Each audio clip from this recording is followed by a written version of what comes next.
Hola a todos, bienvenidos a un nuevo HR Thoughts by Hiring, un espacio creado para los amantes de los recursos humanos, en el que entrevistamos a personas top del área de HR.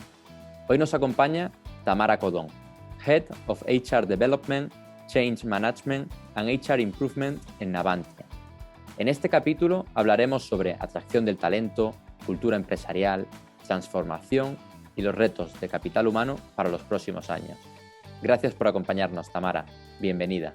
Hola, muchas gracias. Bueno, Tamara, es un placer estar hoy contigo. Y antes de entrar en detalle en preguntas de HR, capital humano, talento, sí me gustaría poder conocerte un poquito mejor. Si te parece bien, cuéntanos de ti, quién eres, dónde trabajas, para que podamos conocerte mejor. Bueno, pues nada, encantada de estar aquí hoy contigo, Javier, y con todos vosotros los que nos estáis escuchando. Pues yo ahora mismo estoy en Navantia, llevo 5 años como directora del área de desarrollo y gestión del cambio, ¿no? A pesar de estos títulos tan largos que nos ponen, y básicamente pues liderando todo lo que tiene que ver con la evolución cultural de la compañía y el desarrollo profesional entre otros ámbitos, ¿no? Selección, formación, talento. Y la verdad que tengo mucha suerte porque son los campos que más me gustan, con los que más disfruto y más satisfecha estoy. Durante toda mi carrera, pues más de 10 años en recursos humanos, yo creo que he pasado por casi todos las áreas de recursos humanos y bueno, conociendo un poquito, ¿no? Y ahora pues ya, como te digo, muy centrada en todo lo que tiene que ver con la evolución cultural de la compañía donde estoy. Perfecto, muchísimas gracias, Tamara. Hablas de evolución cultural. Antes de entrar en esta evolución, ¿qué es la cultura para ti, ¿no? Un poco por sentar base de un concepto que se entiende de diferentes formas, ¿no? Según con quién hables. ¿Qué es la cultura para ti? Sí, porque además es la típica palabra que todos repetimos y repetimos, ¿no? Cultura, cultura, cultura, y luego según a quien nos preguntes, pues una cosa u otra. Al final yo creo que la cultura de una empresa es como la cultura de una sociedad, de un país, y es parte de lo mismo, ¿no? Porque también tiene su influencia. Pero para mí la cultura es básicamente todo aquello que hacemos dentro de la empresa y que todos aceptamos como bueno y como una práctica habitual, con todas las consecuencias y connotaciones que eso tiene. Qué interesante. Escuchaba una vez una definición de cultura, ¿no? que decía que es lo que la empresa hace cuando el jefe no está, ¿no? Cuando nadie les mira, ¿no? Y al final, bueno, pues forma parte de ese ADN propio de la empresa. Y hablando de evolución... Y también es muy buena, perdona que te interrumpa, sí. aquella, no sé si la has visto, la de se come a la estrategia, la cultura se come a la estrategia para desayunar, y de esas hay unas cuantas. Y yo creo que eso resume muy bien la esencia de la cultura. Totalmente. Si no recuerdo mal, fue Peter Drucker quien dijo esa frase y coincido 100%. Tú puedes preparar toda la estrategia que tú quieras, pero luego la cultura se va a ir comiendo esa estrategia si no tienes bien sentadas esas bases. Y Tamara, yéndonos al concepto de evolución cultural, ¿cómo es este proceso de evolución cultural, de mejora, implementación de una nueva cultura? ¿Cómo lo estáis haciendo? Bueno, como te decía, pues el término cultura cada uno lo entiende un poco como puede, más que como quiere. Nosotros en nuestro caso nos sentamos a reflexionar sobre el tema ante un plan estratégico muy rompedor que empezamos en 2018, ese plan está finalizando ahora en 2022, pero bueno, como cualquier empresa pues empezamos un nuevo plan estratégico ahora, ¿no? Pero cuando te encuentras con unos retos tan complejos, tan distintos y con una cartera de negocio tan amplia que teníamos que alcanzar, o sea, cuando ese plan estratégico era en sí mismo un cambio radical, pues nos dimos cuenta que había cosas que teníamos que empezar a hacer de forma distinta para poder alcanzar esos retos y que además en todos los cambios que la empresa tenía que implementar y en alcanzar esos objetivos tan retadores teníamos que acompañar a las personas en ese camino, ¿no? Porque solos y como siempre pues no íbamos a ser capaces de hacerlo. Y además ocurre una cosa en las empresas que no nos ocurre en casa. En casa o en nuestro ámbito personal somos capaces de hacer muchísimos cambios y más de los que somos casi conscientes. Pero cuando nos metemos en la casita de la empresa y nos proponen cualquier cambio, todos saltamos y somos mucho más reacios. Entonces, bueno, cuando vimos aquel plan estratégico de frente, dijimos, bueno, ¿cómo estamos? ¿Qué cultura tenemos ahora mismo? ¿Qué comportamientos tenemos ahora mismo? ¿Qué está pasando ahora? ¿Eso nos va a ayudar o no? ¿Y dónde tenemos que llegar? Hicimos un análisis de la cultura organizacional que teníamos en aquel momento, empezamos a analizarlo, diseñamos políticas y procesos que acompañaran a esa evolución, pusimos en marcha un plan de gestión del cambio nos apoyamos muchísimo en un modelo de liderazgo, en un modelo de comportamientos exitosos y en desarrollar a nuestros managers para que pudieran liderar el camino también al resto de la organización. Aquí me puedo enrollar con muchísimas iniciativas estupendas que hemos ido manteniendo a lo largo de los años, pero sobre todo para nosotros el pilar era ese, ¿no? El desarrollo de nuestros profesionales para su propio éxito, que iba a ser el de la empresa, su propia evolución, y reforzar muchísimo la figura del manager, que al final es con el que más tiempo pasamos todos dentro de la organización. Esos han sido nuestros ejes fundamentales, son los que han dado además resultado y los que vamos a mantener en nuestro nuevo plan de gestión del cambio, de evolución cultural, que empezaremos con nuestro nuevo plan estratégico a partir del año que viene. Súper interesante, ¿no? Tú misma decías, ¿no? Al final los cambios en la empresa, pues normalmente solemos sacar las garras, ¿no? Y no aceptarlos tan fácilmente. Dentro de este nuevo proceso de implantación de una nueva cultura, ¿cómo han sido las reacciones que han podido tener los colaboradores?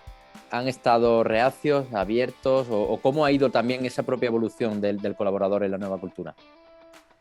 Bueno, al final nadie somos iguales, todos somos distintos, pero a mí me gusta mucho trabajar con el modelo que divide es un modelo también que se utiliza en marketing, ¿no? Cuando ante cualquier cambio tienes a los apóstoles, a los que van a ir súper a favor de cualquier cambio, proactivos, quieren, pueden, van con la empresa. Tienes otro sector pues que ya por defecto es reacio a cualquier cambio, y luego tienes, bueno, no me voy a enrollar en el modelo, pero tú sabes que ante cualquier momento de cambio pues sirve el poder etiquetar un poco o distinguir para saber qué tipo de actuaciones tienes que hacer con unos o con otros. Pero tú sabes de antemano que no todo el mundo va a querer estar dispuesto, lo va a entender, va a querer, va a poder, ojo y demás, ¿no? La verdad que cuando empezamos a hacer cambios nosotros teníamos claro que no todas las políticas y procesos podían llegar a la vez. Tú no puedes llegar un día de repente y querer cambiarlo todo y obligar a todo el mundo a hacer las cosas distintas, con lo cual sí que nos preocupamos en que hubiera un plan con unas acciones repartido en el tiempo, donde hubiera mucha información, mucha comunicación y mucha implicación de todas las personas en las distintas fases. Y obviamente estar nosotros mismos abiertos al cambio, de tener que evolucionar, readaptar y cambiar los planes sobre la marcha según cómo fuesen los resultados. Yo quiero decir, o tengo que decir, que cuando empiezas a dar frutos, pequeñas cosas, es casi lo mejor que te puede pasar para seguir atrayendo a más personas, ¿no? Y al principio el que empieza a hacer las cosas diferentes es el que llama la atención, pero al final, bueno, punto, el que no se ha unido a eso es el raro, ¿no? No el que lo hacía. Con lo cual, con esto quiero decir que el ejemplo también es esencial. Cuando se empiezan a ver resultados y la gente se empieza a sumar al carro, pues eso también ayuda a sumando al resto. Está claro que no vas a poder convencer al 100% de que el camino por el que va una empresa es el único, el mejor y demás, pero si vas implicando y se van viendo las ventajas, pues poco a poco todo el mundo dando la oportunidad de esos cambios y se va sumando. Y Tamara, en una empresa de construcción y reparación naval, en el que a priori se podría entender como un sector tradicional, ¿cómo se vive el tema de diversidad e inclusión y qué hacéis para fomentarlo? Sí. Nosotros somos una empresa de construcción y reparación, pero también una empresa de tecnología, de I+D, de ingeniería y demás. Pero bueno, sí que es verdad que tanto el sector naval como la industria en general pues son sectores tradicionalmente masculinizados y quizá con poca diversidad, ¿no? También hay que entender cuál es el contexto, de dónde viene esa historia, de dónde venimos para entender dónde estamos. Yo creo que no solo Navantia, sino todas las empresas relacionadas con el sector se han dado cuenta de que hay que activar planes específicos para no dejarnos llevar solo por la tradición y por la historia, sino para hacer que activamente eso cambie. Hay que verlo también pues, en ámbitos de gobierno, de política, toda la apuesta de las universidades también por fomentar las profesiones STEM y demás, y yo creo que al final todo forma parte del mismo ecosistema con la misma situación. Nosotros en concreto tenemos un plan de diversidad orientado tanto a la atracción de los perfiles en la formación profesional como perfiles universitarios o, bueno, independientemente de dónde vengan, para intentar que sean profesiones que se perciban como profesiones de futuro, con múltiples retos y demás, y que sean capaces de captar el interés a nuestro público, ¿no? A las personas que queremos que trabajen en nuestra compañía. Y luego, por supuesto, pues dentro ya de la compañía tenemos políticas y procesos o planes como el plan de igualdad y demás, pues que aseguran que esa diversidad no solo somos diversos, sino inclusivos. Estamos haciendo un esfuerzo en en estos últimos cinco años, sobre todo, se empiezan a ver los resultados, pero es verdad que donde nos encontramos mayores dificultades es en el campo de la atracción, porque al final, bueno, estamos incorporando sobre todo nosotros perfiles junior, nuestra cantera son las universidades, los centros de formación profesional, y es verdad que de momento no son sitios, digamos, suficientemente diversos, pero yo creo que el ecosistema en sí, en su totalidad, lo ha entendido y todo el mundo está intentando hacer una apuesta fuerte para llegar a todos los candidatos. Súper interesante. Además, justo lo hilas con el tema que te quería preguntar a continuación, ¿no? que va muy relacionado con atracción del talento, ¿no? Vimos un post en el que reflexionaba sobre la generación Z y sí me gustaría profundizar un poco en él. ¿Y cuál crees que pueden ser los retos actuales para atraer a esta generación Z? Y luego también en la atracción del talento en general, pero vamos a empezar por la generación Z. Pues me apeteció mucho hacer ese post porque me invitaron a una serie de conferencias y charlas de diferentes aspectos, ¿no? Pero todas orientadas a la generación Z, que al final es pues, las personas que ahora mismo están estudiando y que van a salir al mercado. Y yo creo que el gran error de las empresas es que los que no somos de esa generación y sin tener ni idea de esa generación, nos encerramos en despachos a pensar qué es lo que quieren o cómo lo tenemos que hacer o a dar por hecho que nuestras expectativas o nuestras ideas o nuestras formas de trabajo son las que esa generación va a demandar o son las únicas prácticamente válidas. Con lo cual, para mí, ese conjunto de charlas y demás y el escuchar todo lo que ahí se nos explicó me abrió mucho la mente algunas cosas que quizás son obvias, ¿no? Pero yo creo que sobre todo las empresas tenemos que evitar la lucha entre generaciones, la lucha de bandos, ¿no? Ni una generación es la buena ni la otra es la mala, sino todos tenemos que integrarnos, convivir, pero sobre todo también empatizar con las diferentes generaciones. La generación Z es completamente distinta a la generación Y, que es la mía, o a la generación de los baby boomers o demás, trae muchísimas cosas distintas, los modelos de aprendizaje han cambiado muchísimo, la sociedad ha cambiado muchísimo, la pandemia ha sido un elemento fundamental, las crisis económicas. Entonces hay que saber entender ese contexto porque hace que las personas que viven en ese momento histórico pues tengan unas expectativas, unas formas de trabajo, unas ideas, unas características diferentes. Si las empresas no nos hacemos cargo de eso y adaptamos nuestras políticas internas o lo que se llama, ¿no?, el valor que queremos ofrecer a nuestro candidato y a nuestro empleado, pensando que lo que ofrecíamos hace 10 años, hace 5, me da igual, o antes de ayer, es lo único válido y verdadero, pues nos estaremos equivocando estrepitosamente, o simplemente si pensamos que esa generación pues está equivocada simplemente porque no compartimos ciertas ideas, ciertas prácticas o demás, ¿no? Yo creo que tenemos una responsabilidad que es la de estar conectados al mundo y sobre todo con una escucha activa de aquella población con la que quieres actuar. Yo no puedo montar una política de atracción para la generación Z sin informarme o sin preguntar a ningún Z, que estaría cometiendo pues un error.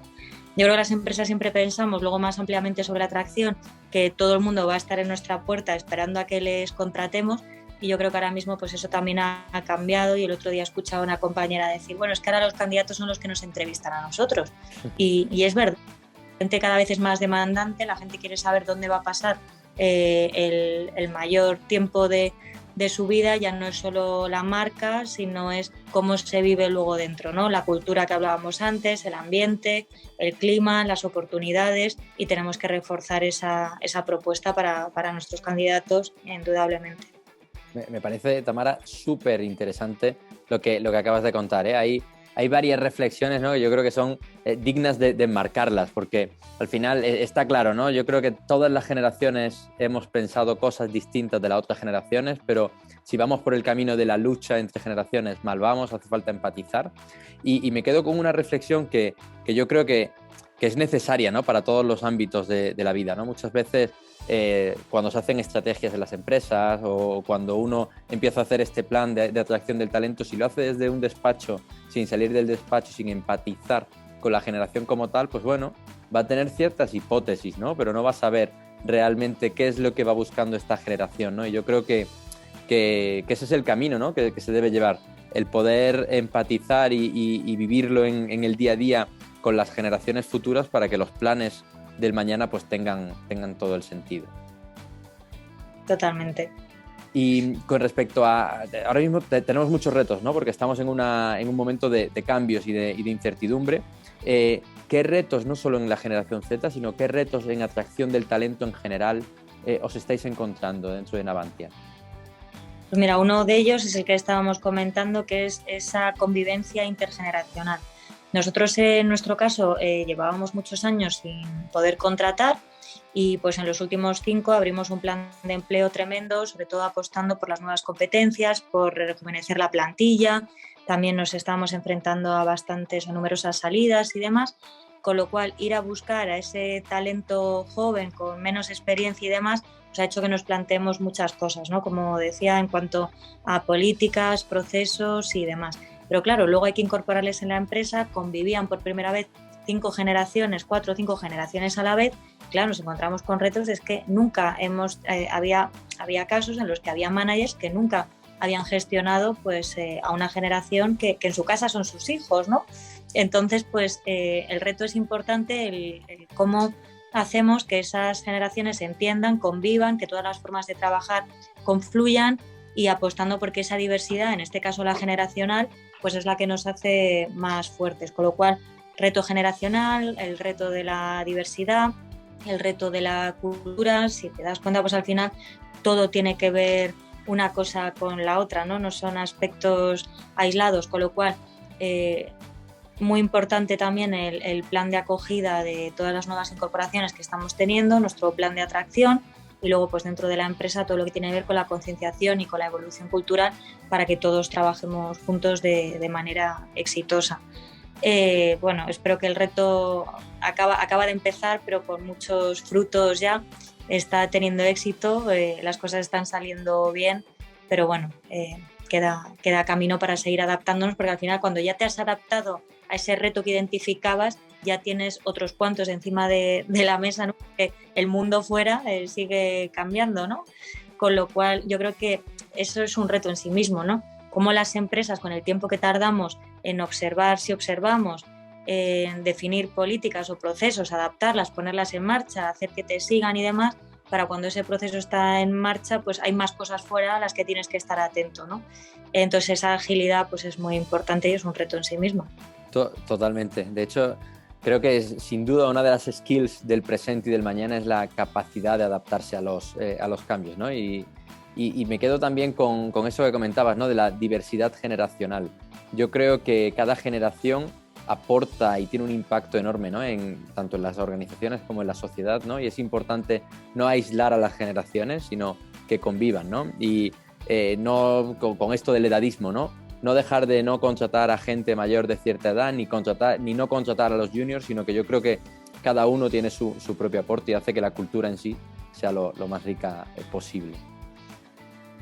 Pero es lo que decíamos antes, ¿no? Que la cultura no solo la de la empresa, es la de la sociedad, porque si tú sales a la calle, ese edadismo pues también está en nuestro día a día, ¿no? Como los jóvenes no saben nada, perdonadme, voy a estereotipos, ¿no? O los mayores están fuera de la moda, o no sé, está en la sociedad, entonces ¿cómo no va a estar en la empresa?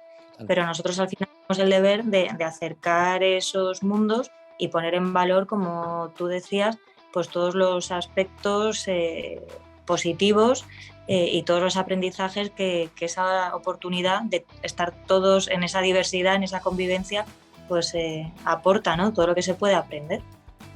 Totalmente, Tamara. Y bueno, yo creo que la siguiente pregunta ya la has respondido bastante con esta misma, ¿no? Pero en cuanto al capital humano, ¿cuáles crees que los próximos 2, 3, 5 años pueden ser los retos en los que uno tenga que estar preparado, ¿no? Para poder hacerles frente?